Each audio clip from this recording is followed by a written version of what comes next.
WGAL News 8 begins with breaking news. And welcome back to News 8 at noon, everyone. I'm Brian Roach. That breaking news, a suspended Dauphin County District Judge accused of shooting her ex-boyfriend in his sleep has been found guilty of attempted murder. News 8's Tom Lehman joins us live from Harrisburg with more on the verdict. Yeah, Brian, that verdict coming in just a little bit under 2 hours of deliberation by this jury here at the Dauphin County Courthouse here in Harrisburg. And they found Sonya McKnight guilty of attempted murder as well as aggravated assault in this case that stems from what prosecutors have argued from the very beginning was an incident involving her shooting her ex-boyfriend who had just broken up with her a week prior at his Susquehanna Township home. This incident happening last year, February 2024. Prosecutors saying McKnight was the only person who could have shot her ex-boyfriend, Michael McCoy, in that home. McCoy said he could not see when he woke up in excruciating pain during the overnight hours of February 10th. He couldn't tell who shot him, but he was adamant that he did not shoot himself. And to his knowledge, McKnight was the only other person in the home when he went to bed. We heard from Cumberland County District Attorney Sean McCormack just shortly ago about the case. He was prosecuting to help avoid any conflicts of interest with county and state law enforcement. I think what I talked about in my closing is using your common sense. That's what I urge the jurors to do. There were two people in that house and only two people in that house. And one of them, the one who was shot, said he did not shoot himself. The logical conclusion is the other person did it. The McKnight was led out of the courtroom after the verdict was read in handcuffs. She was being taken to the Dauphin County prison as she had her bail raised to $3 million after the convictions occurred earlier today. A sentencing is set for May. However, her defense attorney indicated that he intends to appeal the verdict that came out of court today. He said that he simply just does not agree with what prosecutors argued and that McKnight did not shoot McCoy. But again, she will face sentencing in May and was taken to the Dauphin County prison after the verdict was read today. Again, Sonya McKnight, district judge here in the Harrisburg area, convicted of attempted murder and aggravated assault. On February 10, 2024, in Harrisburg, Pennsylvania, Judge Sonya McKnight, a magisterial district judge who had previously been suspended from the bench, entered the home of her ex-boyfriend, Michael McCoy, during the early morning hours. McKnight and McCoy had been in a romantic relationship for about a year, but McCoy had recently decided to end things. At the time of the incident, they were still living together, though McCoy had made it clear that he wanted her to move out. While McCoy was asleep in bed, McKnight approached him and shot him in the head at close range. The bullet entered the right side of his face and exited the left. Miraculously, McCoy survived the attack, although he was left blind in one eye. He later told authorities in the court that moments before the shooting, McKnight had asked him if he was serious about the breakup. When he confirmed that he was, she allegedly said, "Oh, so you're serious?" and then pulled the trigger. Despite being shot, McCoy was able to get up and flee the house. He ran to a nearby neighbor's home to get help. Emergency responders arrived, and he was rushed to the hospital. McKnight was arrested shortly thereafter. The case gained widespread attention not just for the brutality of the crime, but because of McKnight's position as a sitting judge. She had been suspended with pay from her judicial duties prior to the shooting due to unrelated conduct issues. After her arrest, her suspension continued, but the gravity of the criminal charges drew national headlines. Sonya McKnight was not an ordinary citizen. She held one of the most trusted positions in the community, a magisterial district judge in Dauphin County, Pennsylvania. Appointed in 2016, she had served for several years before being suspended in 2021 due to unrelated judicial misconduct allegations. At the time of the 2024 shooting, she remained suspended from the bench but still carried the weight of her title and the expectations of her former role. Her fall from grace became public and irreversible when she was charged with attempted murder and aggravated assault for the shooting of her ex-boyfriend Michael McCoy. McKnight and McCoy had been romantically involved for about a year. According to testimony, their relationship had become strained in the months leading up to the shooting, and McCoy had made it clear he wanted to end things and have her move out of the home they shared. Despite the breakup, McKnight continued living in the house. Tensions mounted until, on February 10, 2024, McKnight allegedly took a firearm and shot McCoy in the head while he slept. The bullet tore through his face but did not kill him. He survived, escaped the house, and was able to identify McKnight as the shooter. His statement, along with physical evidence and forensic testimony, formed the foundation of the prosecution's case. In March 2025, more than a year after the attack, McKnight stood trial. After just 2 days of testimony and deliberation, the jury returned a verdict: guilty on all charges, including attempted murder and aggravated assault. The judge immediately revoked her bail and ordered her taken into custody. Her sentencing was scheduled for May 2025. The case sent shockwaves through Pennsylvania's legal community. The image of a judge, a symbol of law and order, being convicted for such a violent crime struck a chord with the public and raised difficult questions about mental health, domestic conflict, and the accountability of those in power. The events leading up to the shooting of Michael McCoy unfolded over a period of several months, marked by rising tensions, a deteriorating relationship, and ultimately, a violent act that shocked the community. Sonya McKnight and Michael McCoy had been romantically involved for approximately a year. During that time, they lived together in McCoy's home in Harrisburg, Pennsylvania. Although their relationship had once been stable, McCoy testified that things had changed. He began to feel the relationship was no longer working and told McKnight he wanted to end it. He asked her to move out. According to McCoy, McKnight resisted the idea and refused to leave the home, despite his repeated requests. Jerry and Lori, On February 10, 2024, the situation came to a head. In the early hours of the morning, McCoy was asleep in his bed when McKnight entered the room. According to his testimony, she asked him again if he was serious about ending the relationship. When he confirmed that he was, she allegedly replied, "Oh, so you're serious?" Then, without warning, she shot him in the face while he lay in bed. The bullet entered through the right side of McCoy's face and exited through the left. Incredibly, he survived the shooting, bleeding and disoriented. He managed to get out of bed, run from the house, and seek help from a nearby neighbor. Emergency services were called, and he was transported to the hospital for treatment. Law enforcement was alerted immediately. As the investigation began, McCoy identified McKnight as the shooter. Police arrived at the scene shortly after the incident and arrested her. She was charged with attempted murder, aggravated assault, and several related offenses. She was later released on bail pending trial. The investigation also uncovered forensic evidence. A gun was recovered, and medical experts confirmed the trajectory of the bullet. McCoy's injuries were consistent with his account of being shot while asleep. Despite some efforts by McKnight's defense team to suggest that McCoy may have had gunpowder residue on his hands, prosecutors maintained that all evidence pointed clearly to McKnight as the perpetrator. Over a year later, in March 2025, the case finally went to trial. Jurors heard 2 days of testimony, including McCoy's detailed and emotional account of the night he was shot.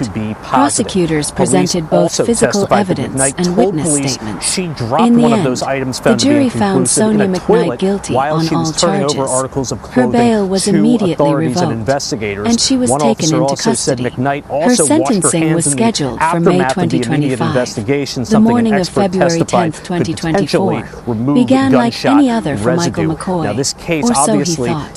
McCoy had been living with his girlfriend, Sonya McKnight, for several months, but their relationship had been unraveling. Over the previous weeks, McCoy had repeatedly told McKnight that he wanted to end the relationship. He had asked her to move out of the home they shared in Harrisburg, Pennsylvania, but she had resisted. Tensions mounted between them as McCoy made it clear that the relationship was over. On that fateful morning, McCoy was asleep in his bed, unaware of the violence that was about to unfold.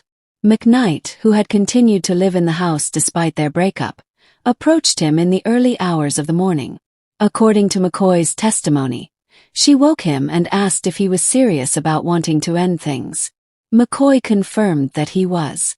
McKnight's response, as he would later recall, was chilling. "Oh, so you're serious." Before McCoy could react further, McKnight pulled out a gun and fired it at point-blank range. The bullet struck McCoy in the right side of his face, tearing through his jaw and exiting through the left side of his head. The attack came so quickly and with such force that McCoy, disoriented and in shock, barely had time to comprehend what had just happened. Incredibly, McCoy survived the brutal assault. He stumbled out of bed, blood pouring from his wound, and managed to flee the house. He ran to a nearby neighbor's home, seeking help. The neighbor immediately called 911, and paramedics arrived soon after. McCoy was rushed to the hospital, where doctors worked to stabilize him. The injury left him with permanent blindness in one eye and severe damage to the right side of his face, but he was alive. Police arrived at the scene shortly after McCoy had fled the house, and McKnight was arrested without incident. She had been the sole person inside the house at the time of the shooting, and McCoy's identification of her as the shooter was crucial to the investigation. Forensic evidence further corroborated his account. Investigators found the gun used in the shooting and collected gunshot residue from McKnight's hands, confirming that she had fired the weapon.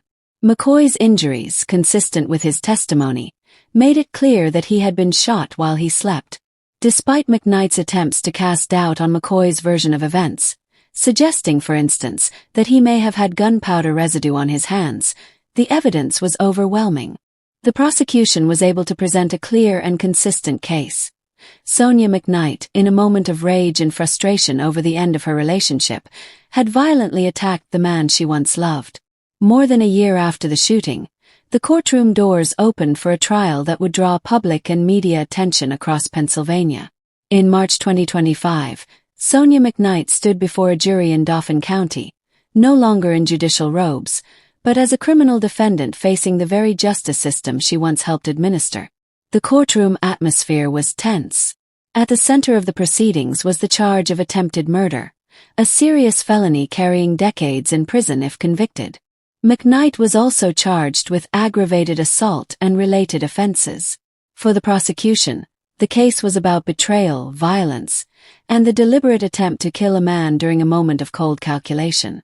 For the defense, the task was to introduce doubt into the jury's mind, enough to avoid a guilty verdict. The trial began with testimony from Michael McCoy, the victim. Sitting in the witness box, visibly marked by the bullet wound that had changed his life, McCoy described in vivid detail the morning of the attack. He recounted how he had been asleep when McKnight woke him and asked if he was serious about the breakup. When he confirmed, she shot him in the face. His emotional testimony was punctuated by the physical toll the attack had taken. He had gone blind in one eye and suffered permanent facial injuries. The prosecution presented forensic evidence to back up McCoy's claims. Medical experts confirmed the nature of his injuries and testified that the bullet's trajectory was consistent with a close-range shot while McCoy was lying down. Good afternoon, everyone. I'm James Crumwell. That breaking news: Dauphin County Judge Sonya McKnight found guilty of attempted murder. A jury handing down that verdict moments ago. Seth Kaplan live at the Dauphin County Courthouse with the latest. Good afternoon, Seth. Good afternoon to you, James. Yeah, the case went to the jury 9:30 this morning. Didn't take them long. Shortly after 11, we got word that, in fact, they had reached the verdict. Everybody, as you can imagine, rushed back into the courtroom, and that verdict, as you said, guilty. Guilty, actually, on 2 counts. The more significant count, attempted first-degree murder for the night of her boyfriend, Michael McCoy. Just to recap everything, and I'll get to more details. On trial here was suspended Dauphin County Judge Sonya McKnight back in 2019. She was cleared on charges of shooting her estranged husband in Harrisburg. That was found to be in self-defense. This case was about what happened the morning of February 10th, 2024, along Saddle Ridge Drive in Susquehanna Township. Prosecutors say Michael McCoy, who was Sonya McKnight's boyfriend, woke up blind and in a pool of blood. Everyone agrees their relationship had been rocky. Everyone agrees there were only 2 people in the house when a shot was fired through McCoy's head. prosecutors say for that and many other reasons, it was clear McKnight shot McCoy, who said he had never had a suicidal thought in his life and pleaded with EMTs and doctors to, quote, save me. McKnight's defense attorney said that was not at all clear. More gunshot residue on McCoy's hand, for example, than on McKnight. The defense alleged, quote, sloppy handling of evidence by Susquehanna Township police, tried to raise lots of other doubts, but back live, James, not enough in the jury's mind to reach that standard of reasonable doubt that would have caused them to find, for the defense, to find Sonya McKnight not guilty. It was a jury of 6 men and 6 women from Delaware County. We're here in Dauphin County, but almost everybody involved in the case other than Sonya McKnight and Michael McCoy was from outside the county. The DA from Cumberland County, Sean McCormack, the jury from Delaware County, a judge from Lancaster County, all brought in to try to give as much of a fair shot at everybody as possible when you're talking about a suspended judge who was on trial here. Keep in mind, James, the jury did not know that she was a suspended judge. The jury did not know about that previous case that she had allegedly shot, although found to be in self-defense, her former husband. So they were working with less information than some of the rest of us knew going into this case, and yet they felt they had enough information to find her guilty. Bail has now been raised to $3 million. She was immediately put into handcuffs, being taken to Dauphin County Jail. Seth, you were inside the courtroom when this verdict was read. Can you talk a little bit about what the demeanor was like inside? Did she have a reaction? Did the courtroom have a reaction to this verdict? The judge and sheriffs had pleaded with everybody inside. They said, everybody had behaved essentially very well for the whole 2-day trial, and then coming into this third morning this morning, they said, please, let's keep that going. And in fact, that is what happened. There were all kinds of emotions from both sides. I mean, if you looked at people's eyes, you could feel the tension, but in terms of any loud, emotive reactions, none at all. They did all comply with those pleas to remain quiet, and Sonya McKnight herself stood up and placed in handcuffs, and her attorney continued to talk to her about what happened next. He did ask the judge for leniency in terms of, and in fact, here we have DA Sean McCormack walking out. So if you bear with me here for just a minute, James, we can hear from the district attorney, Cumberland County. Your reaction? Obviously, we're pleased. It's been a long road to get to this point. I was just talking with the family. The family is very, very pleased with the outcome. We're very thankful to the jury that we had from Delaware County that traveled here and had to sacrifice away from home for the past 3 days. We're very thankful for the judge for the way that he ran this trial and all of the pre-trial motions and stuff that we dealt with. He was very fair. He was very much straight down the middle with his rulings. I think a lot of this case, a lot of the publicity, even you guys talking to me right now, is because Sonya McKnight is a magisterial district judge here in Dauphin County, and a lot of the focus has been on her. From our side of the case, our focus has been on Mike McCoy. Mike is the one that was injured. Mike is the one that is really a walking miracle that he's still alive, with a bullet that went through his head. And if you heard the doctor, a centimeter off of where that bullet actually went, he would have been dead. So, we are very thankful that the jury heard us and heard Mike in that courtroom, and very pleased with the verdict. Obviously, no case is perfect. This is one where you had allegations of less than perfect evidence handling by Susquehanna Township Police, for example, called sloppy by the defense. Was there a moment, now that you can tell us this, that you wondered whether they had raised enough doubt to meet that standard of reasonable doubt? Hey, I never like to jinx myself to say that I think I have a perfect case. So I will tell you, every time I walk into the courtroom, I am nervous, I am anxious, I am worried about everything that occurs in the courtroom. But no, I don't believe at any point in time I felt that there was anything in this case that took the focus away from where we wanted it to be. and that was on Mike McCoy. Things happen. I think in particular about the robe being dropped. The robe really wasn't relevant at all in the course of this trial, and I hope I addressed that during my closing argument. Sean, when you talk about this case, you did not have that proof, so to speak, that somebody witnessing this happening. Was there concern that you may not be able to convince a jury in that particular regard? No, I don't think there was ever a concern on our part that we wouldn't be able to convince a jury because there was no eyewitness to the actual crime. I think what I talked about in my closing is using your common sense. That's what I urge the jurors to do. There were two people in that house, and only two people in that house, and one of them, the one who was shot, said he did not shoot himself. The logical conclusion is the other person did it, and I'm glad the jury ultimately saw the truth in that statement, and they found her guilty on all charges here today. Can you give us any indication how the McCoy family is feeling at this moment? Relieved. I've been doing this for a while, and I'll tell you, as I'm waiting for the verdict, I'm very nervous. I'm pacing around. It's a stressful time. They are certainly very much relieved that they're finally getting some justice here. The justice system does not move very fast. It took over a year to get to this point in time. Mike still has a lot of healing to do. He still has, when you look at him, it doesn't look like he's dealing with anything. But really, physically, he's permanently impaired, and I'm sure mentally he's dealing with very, very serious issues.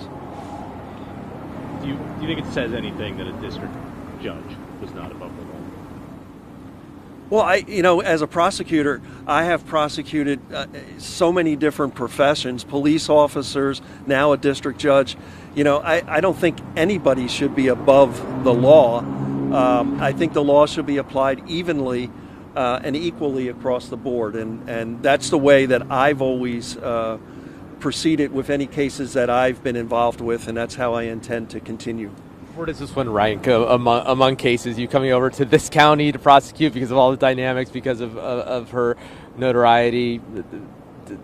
You've prosecuted a lot of cases. Where does this one fit in with them?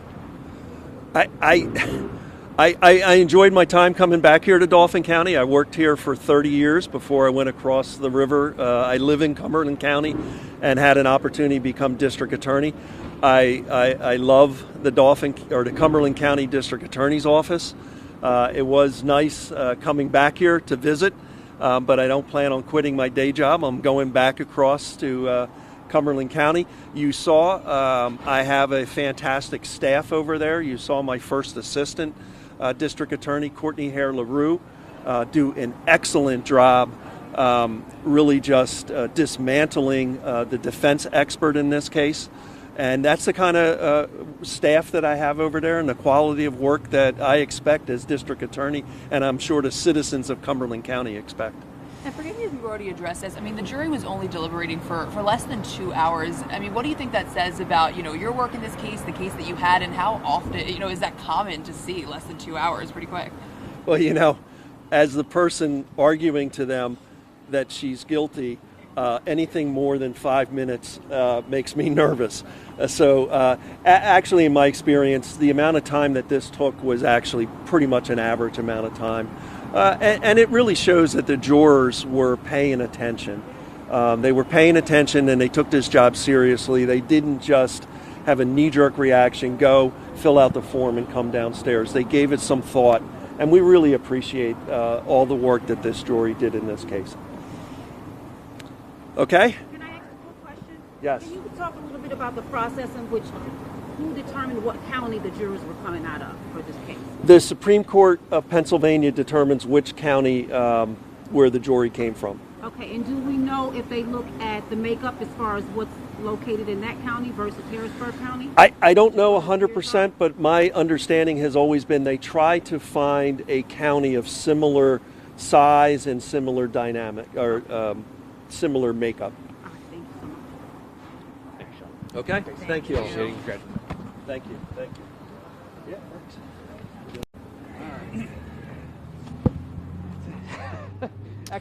All right, you have been listening there to that breaking news. That was Cumberland County District Attorney Sean McCormack speaking about the guilty verdict in the case of Dauphin County Judge Sonya McKnight, found guilty of attempted murder. Of course, we'll continue to follow the latest developments in this story. We'll bring you much more and a complete report coming up tonight, beginning on ABC 27 News at 5.